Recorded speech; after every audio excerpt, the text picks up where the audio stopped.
Bonjour à toutes et à tous, vous écoutez Cinécast, le podcast qui chaque semaine, en théorie, et c'est de plus en plus rare malheureusement en ce moment, mais vous recommande des films à voir au cinéma, en streaming ou en VOD. Et il se fait qu'aujourd'hui j'ai vu le film en question. Voilà, si vous suivez le podcast, vous savez que j'ai pas beaucoup de temps en ce moment pour aller voir des films autres que ceux que je vais voir pour le travail.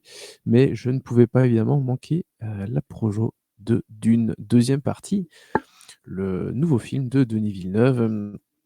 Dune, premier du nom, était sorti en 2021, si je ne dis pas de bêtises, qui était passé à la Mostra de Venise. Dune 2 était prévu pour, sortir en novembre dernier, je pense, et puis suite à la grève, d'Hollywood, le film, la sortie a été repoussée et donc voici qu'il sort enfin ce 28 février.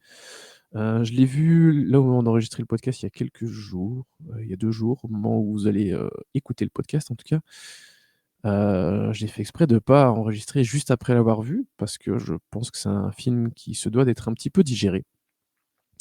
Heu, donc je vais essayer de vous en parler avec, attention, délicatesse. Et donc ce film sort ce 28 février, très, très attendu, 2h46, excusez du peu, mais je reviendrai sur la durée évidemment un peu plus tard, avec toujours Timothée Chalamet, Zendaya et Rebecca Ferguson dans les rôles principaux. Je reviendrai sur le casting un peu plus tard aussi évidemment. Et donc dans Dune 2, dans Dune deuxième partie, il est question de Paul Atreides qui va s'unir avec Chani, donc Zendaya, hein, qu'il rencontre à la toute fin, de Dune premier du nom, et aux Fremen pour mener la révolte contre ceux qui ont anéanti sa famille. Hanté par de sombres prémonitions, et Dieu sait que c'est important cette partie, il se trouve confronté au plus grand des dilemmes, choisir entre l'amour de sa vie et le destin de l'univers. Et oui, rien que ça, Paul. Heu, mais on en parle un peu plus longuement après un extrait de la bande annonce.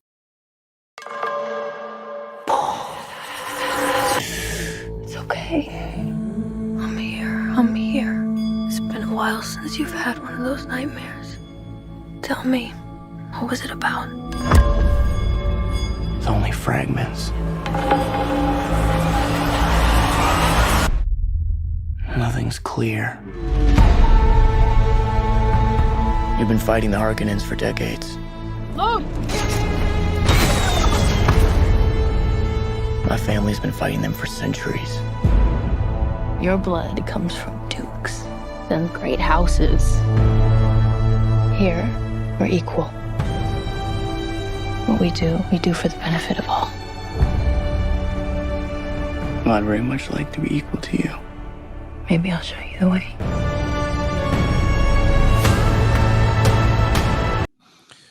Et on va s'arrêter sur, cette belle petite image de Timothée Chalamet et Zendaya qui se faisaient un petit bisou sur la dune. Voilà. Alors, je vais pas faire de spoiler, dans cette critique, enfin pas de spoiler majeur. Il y en a un enfin, est-ce vraiment un spoiler? Je me suis posé la question 15 fois avant d'enregistrer. À savoir que le film nous prépare depuis le premier. Alors déjà, c'est pas un spoiler parce qu'on parle d'une œuvre qui existe depuis 60 ans, qui a déjà été adaptée au cinéma et dont l'histoire est quand même, dans les grandes lignes, plutôt globalement connue.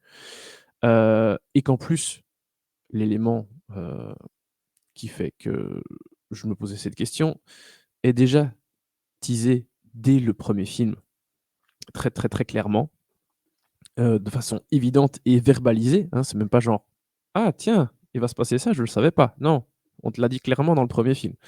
Et tout ce deuxième film, nous prépare à ça aussi, à savoir que, enfin, on a donc un Dune 1, on a un Dune 2.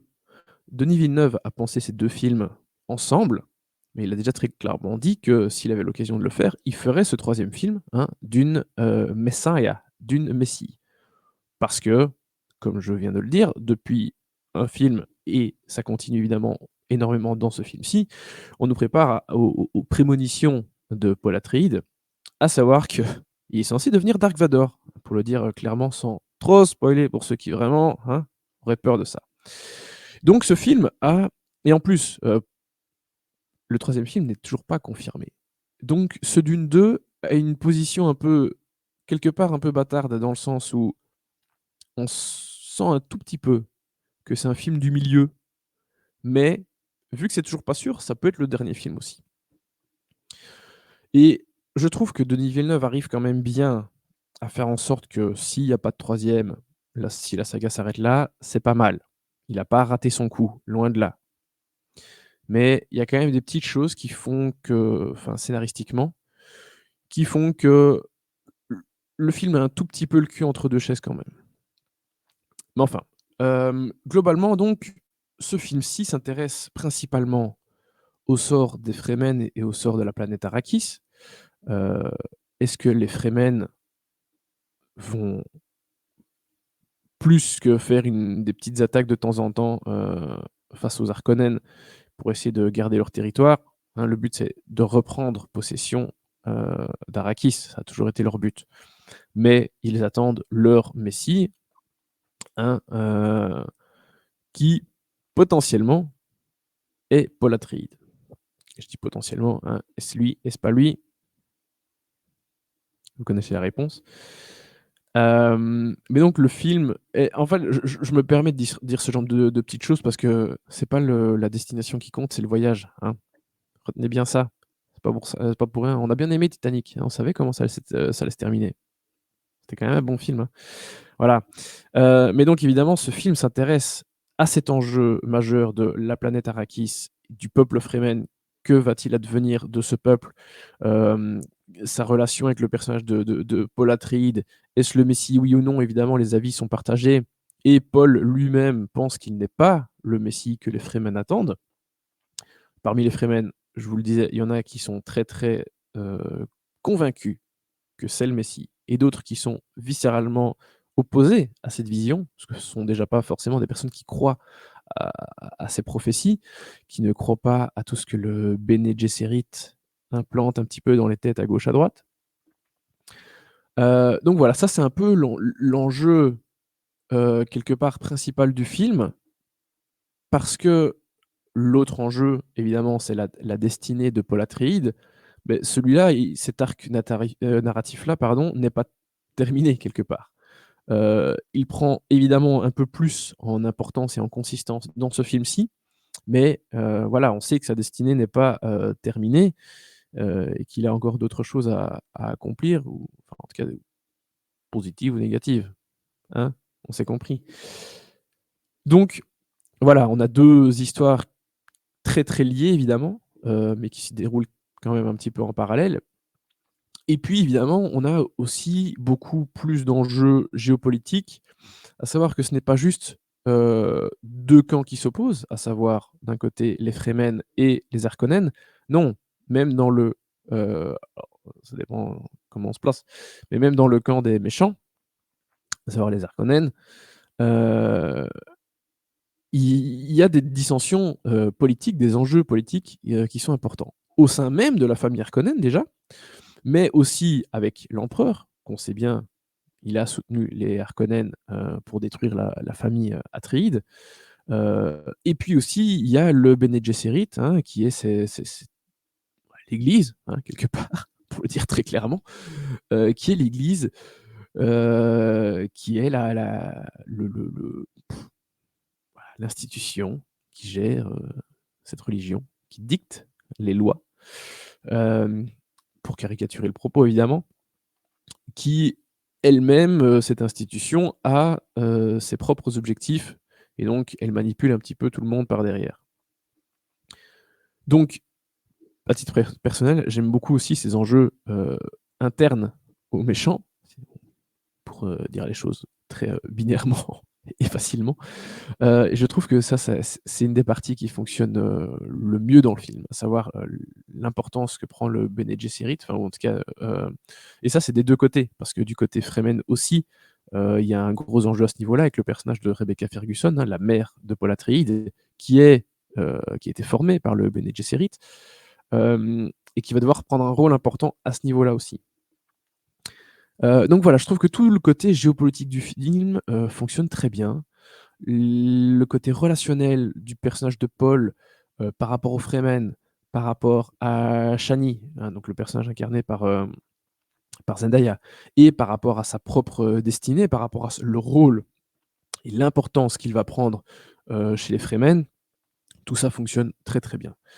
Il y a des petits soucis scénaristiques, des petites facilités sur la fin, je trouve, sur la dernière partie où Paul, dit qu'il peut pas aller dans le sud parce qu'en fait, c'est dans le sud qu'il y a tous les fanatiques religieux et il veut absolument éviter ça, parce qu'il ne veut pas endosser ce rôle de supposé messie.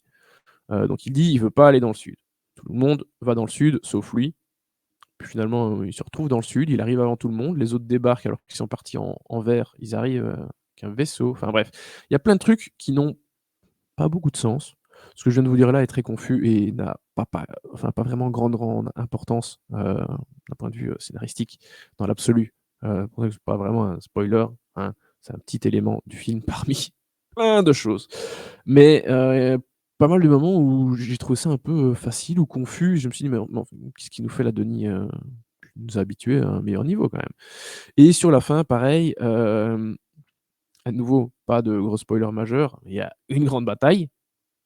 Et j'ai trouvé que ça me manquait un peu d'ampleur, que c'était aussi un peu confus, pas déplaisant à regarder, mais j'étais là: «Hein, oui, OK, sans plus». Alors qu'il y a d'autres batailles et le film commence par une attaque super, vraiment bien. Il y a d'autres scènes d'attaque, qui sont super, hein, des Fremen par rapport aux engins qui vont récolter, l'épice, par exemple.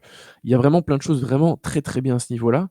Et puis là, je trouve que cette bataille finale qui est quand même censée être un enjeu majeur, est pas si bien. Elle est suivie d'autres scènes qui sont vraiment bien, je trouve, mais la bataille en tant que telle, un peu décevant.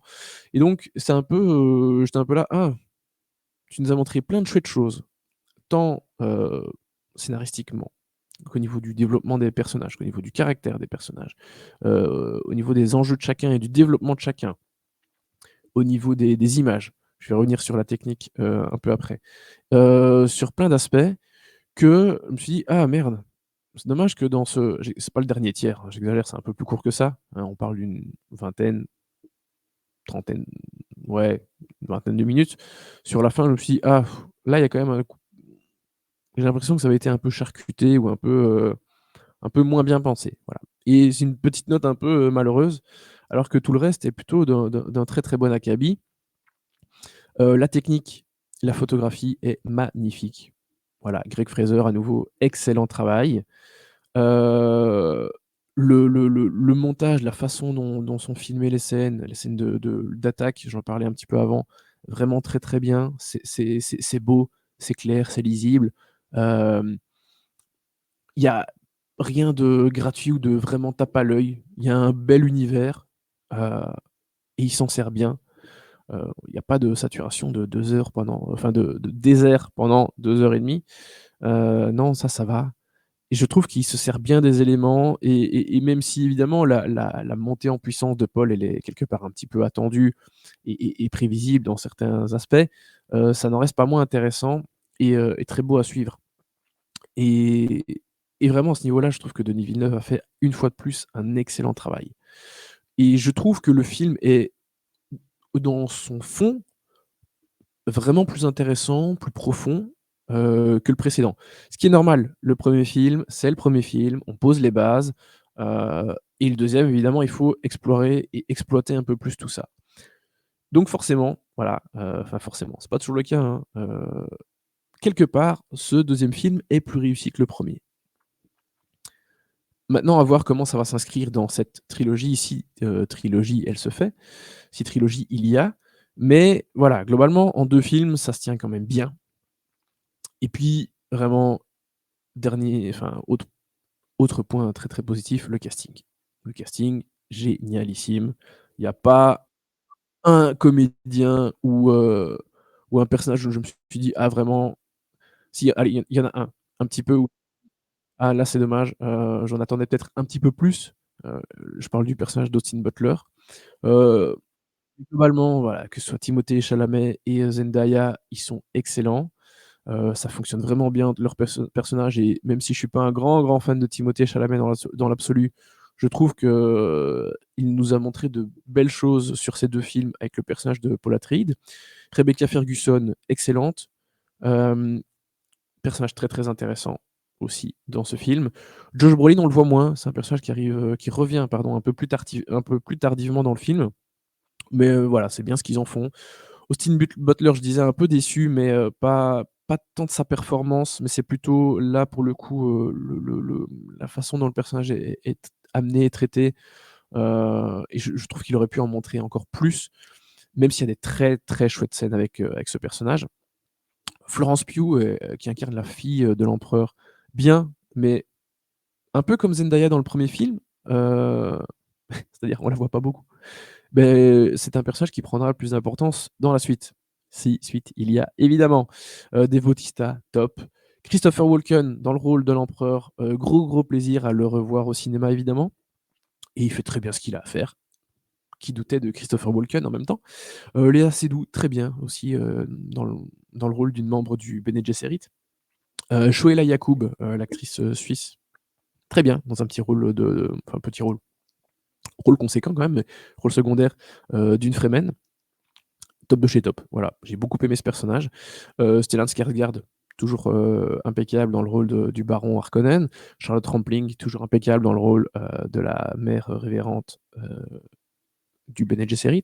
Javier Bardem, génial, j'adore. Et puis il y a ce petit caméo dont je ne parlerai pas, que tout le monde a déjà teasé sur internet parce que l'actrice était sur le tapis rouge. Mais vraiment, si vous savez de qui je parle, c'est un caméo de chez Cameo, hein. Son apparition à l'écran, se à mon avis, ça se tient en 25 secondes, sans doute moins. J'ai l'impression que c'était plutôt 10, mais voilà, vraiment, c'est un caméo. Heu, je vais pas qualifier la qualité de ce caméo, c'est un caméo. Donc super casting et enfin, et super personnage, hein, si ce n'est ma petite remarque sur celui incarné par Austin Butler, Feyd-Rautha Harkonnen. Globalement, voilà, je suis assez satisfait. Et puis, la musique, composée par Hans Zimmer, et ben, bien à nouveau, plus, il y a des très, très belles pièces dans ce qu'il a fait. Il y a du évidemment, parce que c'est sa marque de fabrique, depuis Inception. Mais, il y a vraiment des très, très belles pièces de musique, heu, très jolies, très harmonieuses. Il faut que j'arrête de dire «z» quand il y a des mots qui commencent avec des H. Très harmonieuse, heu et c'est, une BO que j'ai pas écouté beaucoup de BO récemment. C'est une BO que j'irai réécouter après, je pense, parce qu'elle m'a beaucoup plu et j'étais content de retrouver un peu plus de quelque chose de plus aérien, un peu moins lourd, parce que des comment dire? Des basses, il y en a. D'ailleurs, dernière chose, avant de terminer, ma critique, j'ai vu le film en IMAX à Bruxelles, hein. Vous savez, plus grand écran IMAX d'Europe, en numérique évidemment, pas en pellicule. Alors le film n'est pas complètement en ratio 1:43, je vais pas vous réexpliquer tous les ratios IMAX, mais en gros, c'est le plus grand ratio IMAX possible qu'aucun enfin, il y a peut-être 4 cinémas en Europe qui peuvent projeter, dont l'IMAX de Bruxelles. Venez voir le film à Bruxelles si vous pouvez, au Kinépolis. Mais donc, ça veut dire que, il y a alors tout le film n'est pas en 1:43, mais il y a beaucoup de scènes qui sont en 1:43, donc ça veut dire que tout l'écran est rempli, hein. C'est un écran qui fait environ 530 m², plus ou moins. C'est vraiment très, très grand et la qualité évidemment, le ratio d'image fait que c'est très, très immersif. C'est magnifique, c'est incroyable, mais on sous-estime souvent aussi le son IMAX. Hein, il y a pas que le Dolby qui est incroyable. Non, non, le son IMAX, c'est aussi excellentissime et donc vraiment, ne manquez pas cette occasion d'aller voir, Dune 2e partie sur j'allais dire vrai écran IMAX, sur un écran IMAX, qui digne de ce nom. Voilà. Parce que j'étais il y a pas si longtemps, voir un film en IMAX à Paris. Quel était le fuck? C'est quoi ça? Il y a des écrans normaux plus grands ici, hein? Donc c'était pas ouf. Enfin, le film était très bien, c'était Godzilla Minus One, mais vraiment l'IMAX, foutage de gueule, hein, au pâté, je sais plus quoi là. Bref, si vous avez l'occasion, venez vous faire un petit week-end à Bruxelles, passer une petite journée, voir le film en IMAX, un beau grand IMAX avec incroyable et vous passerez un magnifique moment. Bref, Dune 2e partie, voilà, c'est fini pour ma critique. La note alors j'ai revu le premier évidemment un petit peu avant. et je trouve que c'est toujours un excellent film. Mais quelque part, je pense que celui-ci est un peu meilleur. Il faudra voir avec le temps, parce que voilà, j'ai pris 2 jours pour le digérer. Je vais encore un peu reprendre de temps, peut-être je vais essayer de le revoir. Je le reverrai avec plaisir. Mais voilà, je pense que potentiellement c'est un meilleur film que le premier. Donc au moins 4 étoiles, voilà. Je veux pas chipoter sur les 4, 4,5 mais au moins 4 étoiles, voilà. Un très, très, très bon film. Je pense que j'ai dû donner 4 à Dune, première partie, mais voilà, on verra comment ça se déroulera comment ça grandira dans le futur. Donc voilà, ceci conclut ma critique, d'une deuxième partie de Denis Villeneuve qui sort le 28 février, au cinéma. Cette critique sort un peu avant, une semaine avant, je pense. Et donc, allez le voir. Sur ce, merci, pour, votre écoute. N'hésitez pas à aller, suivre le podcast sur les plateformes, de podcast, dédiées et à nous suivre sur les réseaux sociaux avec le handle @cinécastBE. À Alors je sais pas si c'est à bientôt ou pas à bientôt, à mon avis, c'est pas à bientôt, mais je vais essayer de faire d'autres choses quand je pourrai, voilà. Et au pire du pire des cas, on se revoit au Festival de Cannes au mois de mai, mais si je peux faire des critiques avant, je le ferai, mais je pense que ce sera compliqué. Mais ne partez pas, restez là. Moi, je ne vous oublie pas. Un grand merci. Ciao, ciao.